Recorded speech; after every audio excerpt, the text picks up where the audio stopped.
Hi, guys. Welcome back to Chapter 1 of The Ranger's Apprentice, the first book in this series titled The Ruins of Gorlan. So, I was telling you, me and fantasies, we don't really get along all that well because all these weird names that authors give people and places. And so I often have to stop and go back and just kind of preview what I just read. Just looking for those names and places and things that I maybe have forgotten or misread. Or so that's one of the things I'm going to do here. So we just read the prologue and we learned a little bit about this guy, right, who's very unhappy about being in this place called, what was it called? See what I mean? Here we go. This place called, where'd it go? He's with these things, these beasts called wargals that are like half man kind of, and he manipulates them and uses them to fight his battles. But Morgarath. I maybe didn't say that right in the program. I'm sorry, in the prologue, Morgarath. So Morgarath seems to be the main character. We don't know. But he's the guy that is really upset about being back in this place that's falling apart, and he's not happy at all because it's just ugly and falling apart, and it's just bleak, and there's no trees and green, and what do they call it? The mountains of rain and night, a dead and desolate place. So Morgarath, the lord of the mountains of rain and night. He is a baron, the former baron of Gorlan. Gorlan, the title. He's the former baron of Gorlan in the kingdom of Aruluan. I know I said that wrong the last time. Aruluan. I think I was calling Aurelian because when I read, I say the first thing that comes to mind, especially when I'm kind of reading fluidly and trying to make it sound good for you guys, that sometimes I don't pronounce names right. So excuse me for that. I'll try to say Araluan. Araluan? Araluan. Who knows? I guess I'd have to go and listen to John Flanagan read it to figure it out. Or maybe there's some significance to the name that I'm not sure of, but it's fantasy. People make things up all the time. So anyways, I wanted to make sure that you knew what ruins were. I didn't even talk about the title, The Ruins of Gorlan. So now we know what Gorlan is, and that Morgarath used to be the Baron of Gorlan. And ruins, when you think about ruins, they are like broken down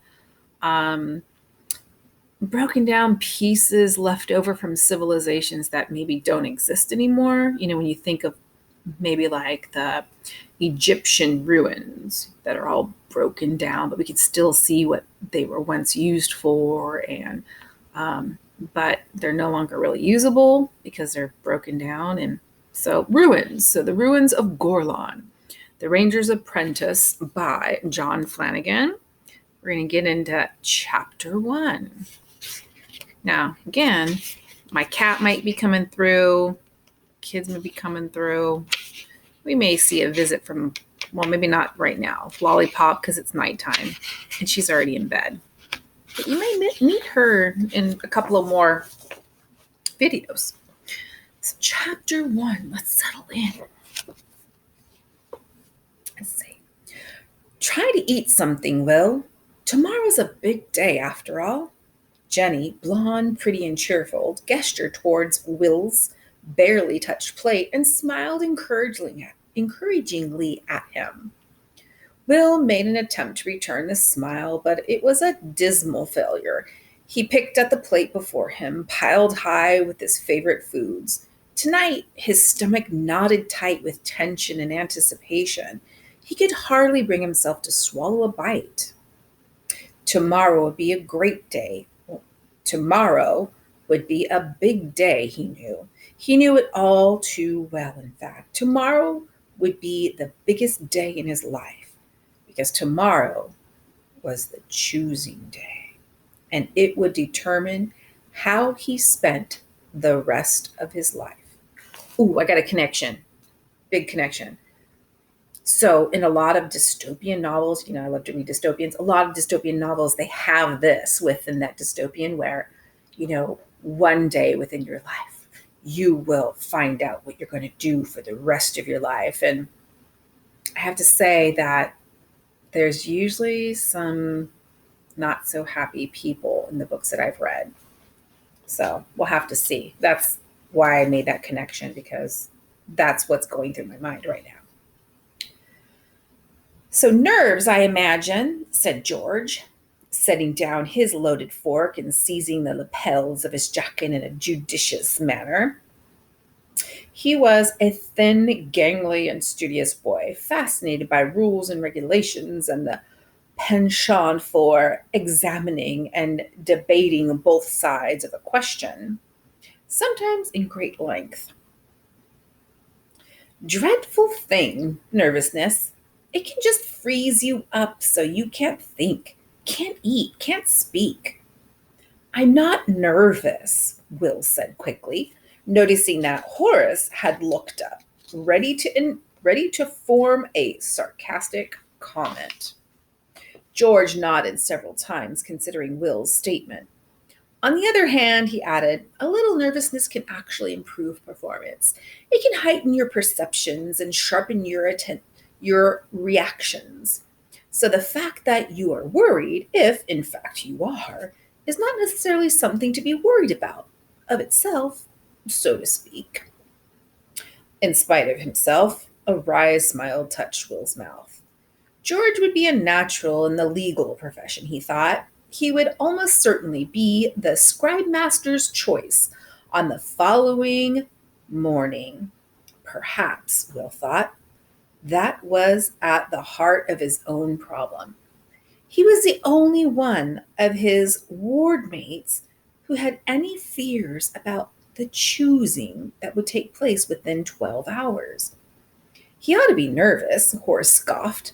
After all, which craft master is going to want him as an apprentice? I'm sure we're all nervous. Oh, here comes another name. Elise said. She directed one of her rare smiles at Will. We'd be stupid not to be. Well, I'm not, Horace said, then reddened as Elise raised one eyebrow and Jenny giggled. It was typical of Elise, Will thought. He knew that the tall, graceful girl had actually been promised a place as an apprentice by Lady Pauline, head of Castle Redmont's diplomatic service. Her pretense that she was nervous about the following day and her tact in refraining from pointing out Horace's gaffe showed that she was already a diplomat of some skill. Jenny, of course, would gravitate immediately to the castle kitchens, domain of Master Chubb, Redmont's head chef. He was a man renowned throughout the kingdom for the banquets served in the castle's massive dining hall. Jenny loved food and cooking, and her easygoing nature and unfailing good humor would make her an invaluable staff member in the turmoil of the castle kitchens. Battle School would be Horace's choice. Will glanced at his ward mate now, hungrily tucking into his roast turkey, ham, and potatoes, and he half heaped onto his plate. Horace was big for his age and a natural athlete. The chances that he would be refused were virtually non existent. Horace was exactly the type of recruit that Sir Rodney looked for in his warrior apprentices. Strong, athletic, fit, and, thought Will, a trifle sourly. not too bright. Battle school was the path to knighthood for boys like Horace, born commoners, but with physical abilities to serve as knights of the kingdom. Ranger's Apprentice? Rangers, battle school. So Horace may be going to battle school to become a ranger's apprentice. I just had to stop and say that so I could remember it. So which left Will? What would his choice be? More importantly, as Horace had pointed out, what craft maker would accept him as an apprentice? For choosing day was the pivotal point in the life of the castle wards. There were orphan children raised by the generosity of Baron Arald, the Lord of Redmont Fife. Fief. Fiefdom. Fief. I always say it wrong when I read it. Fief. Like a kingdom. Fief. For the most part, their parents had died in the service of the fief, and the Baron saw it as his responsibility to take care for, and raise the children of his former subjects, and give them an opportunity to improve their stations in life wherever possible. Choosing day provided that opportunity. Each year, Castle Wards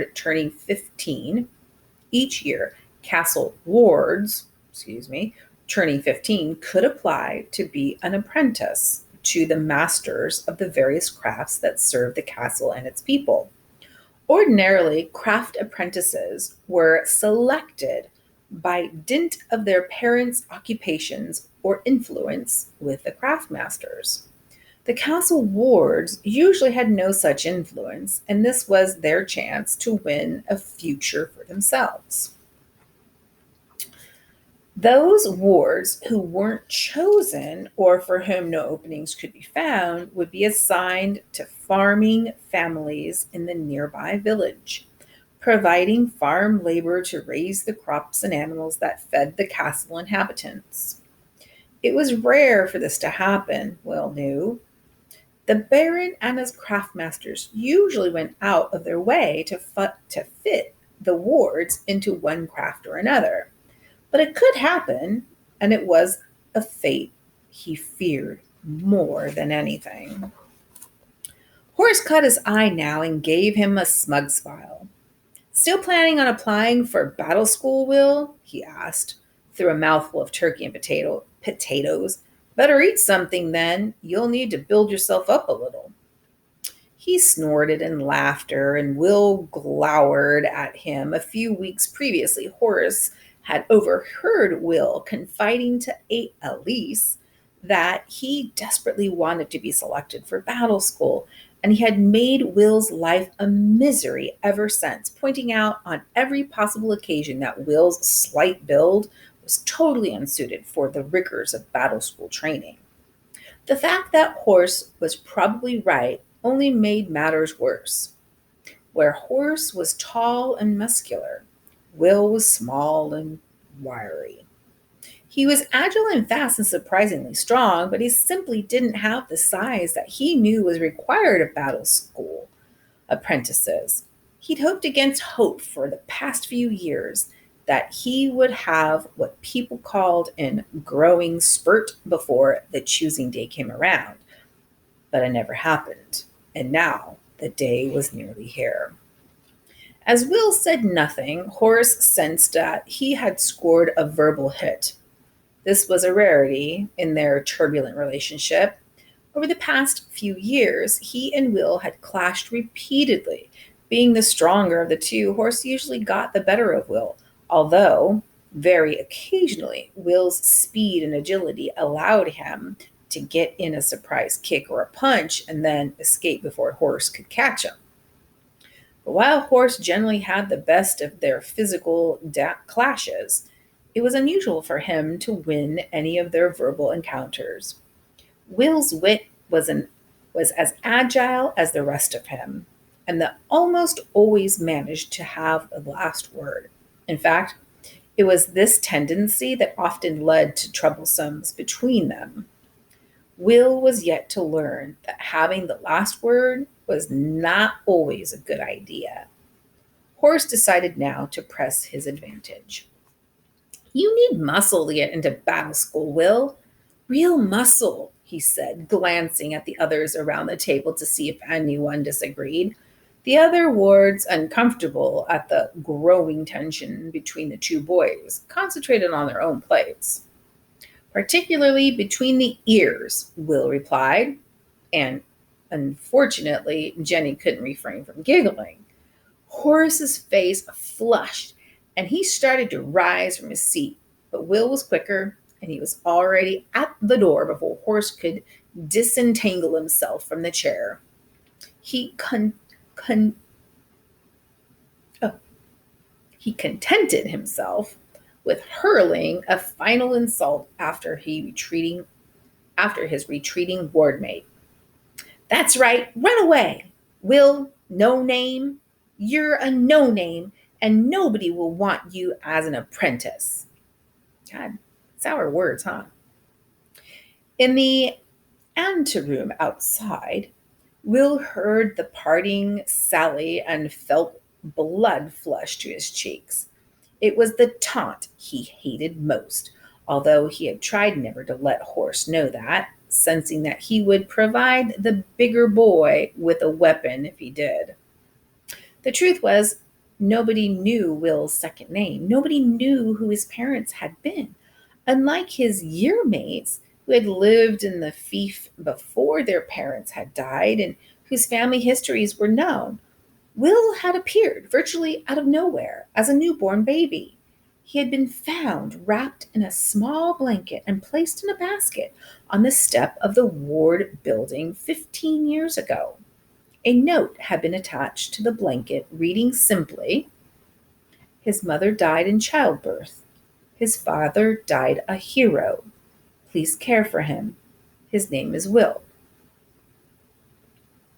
That year, there had been only one other ward. Elise's father was a cavalry lieutenant who had died in the battle at Hackham Heath, when Morgarath's Wargle army had been defeated and driven back to the mountains. Elise's mother, devastated by her loss, succumbed to a fever some weeks after giving birth. So there was plenty of room in the ward for the unknown child, and Baron Arold was, at heart, a kindly man. Even though the circumstances were unusual, he had given permission for Will to be accepted as a ward of Castle Redmont. It seemed logical to assume that, if the note were true, Will's father had died in the war against Morgarath, and since Baron Arold had taken a leading part in that war, he felt duty-bound to honor the unknown father's sacrifice. So Will had become a Redmont ward, raised and educated by the Baron's generosity. As time passed, the others had gradually joined him and Elise until there was 5 in their year group. But while the others had memories of their parents, or in Elise's case, people who had known them, who could tell her about them, Will knew nothing of his past. That was why he had invented the story that had sustained him throughout the childhood in the ward. And as the years passed and he added detail and color to the story, he eventually came to believe it himself. His father, he knew, had died a hero's death, so it made sense to create a picture of him as a hero, a knight warrior in full armor fighting against Wargle hordes, cutting them down left and right until eventually he was overcome by sheer weight and numbers.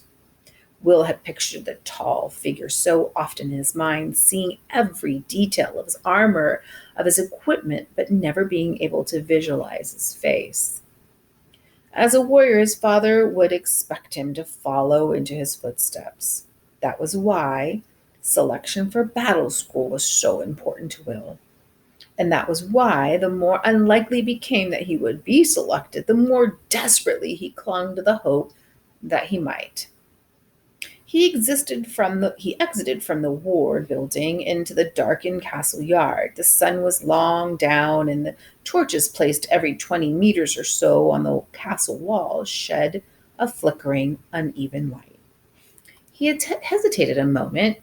He would not return to the ward and face Horace's continued taunts. To do so would only lead to another fight between them, a fight that Will knew that he would probably lose. George would probably try to analyze the situation for him, looking at both sides of the question and thoroughly confusing the issue. Elise and Jenny might try to comfort him, he knew, Elise particularly since they had grown up together. But at that moment, he didn't want their sympathy, and he couldn't face Horace's taunts. So he headed for the one place where he knew he could find solitude. The huge fig tree growing close by the castle's center tower had often afforded him a haven. Heights held no fear for Will, and he climbed smoothly into the tree, continuing long after another might have stopped, until he was in the lighter branches at the very top, branches that swayed and dipped under the weight. In the past, he had often escaped from Horse up there. The bigger boy couldn't match Will's speed in the tree, and he was unwilling to follow as high as this. Will found a convenient fork and wedged himself in it, his body giving slightly to the movement of the trees. The branches swayed in the evening breeze. Below, the foreshortened figures of the watch made their rounds of the castle yard. He heard the door of the ward building open, and glancing down, saw Elise emerge, looking around the yard for him in vain. The tall girl hesitated a few moments, then, seeming to shrug, turned back inside. The elongated rectangle of light that the open door threw across the yard was cut off as she closed the door softly behind her. Strange, he thought, how seldom people tend to look up.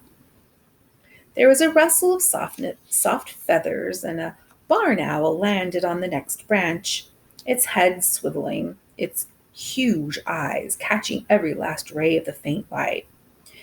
It studied him without concern, seeming to know it had nothing to fear from him. It was a hunter, a silent flyer, a ruler of the night. "At least you know who you are," he said softly to the bird. It swiveled its head again and launched itself into the darkness, leaving him alone with his thoughts. Gradually, as he sat there, the lights in the castle windows went out one by one. The torches burnt down to smoldering husks and were replaced at midnight by the change of watch. Eventually, there was only one light left burning, and that, he knew, was in the Baron's study, where the Lord of Redmont was still presumably at work, poring over reports and papers. The study was virtually level with Will's position in the tree, and he could see the burly figure of the Baron seated at his desk. Finally, Baron Arnold rose, stretched, and leaned forward to extinguish the lamp as he left the room, heading for the sleeping quarters on the floor above. Now the castle was asleep, except for the guards on the wall who kept constant watch. In less than 9 hours, Will realized, he would face the choosing.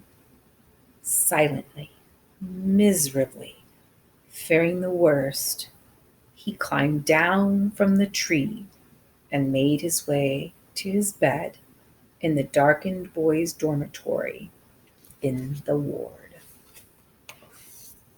That was chapter 1 of The Ruins of Gorlan.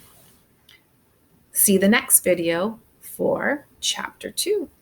See you then.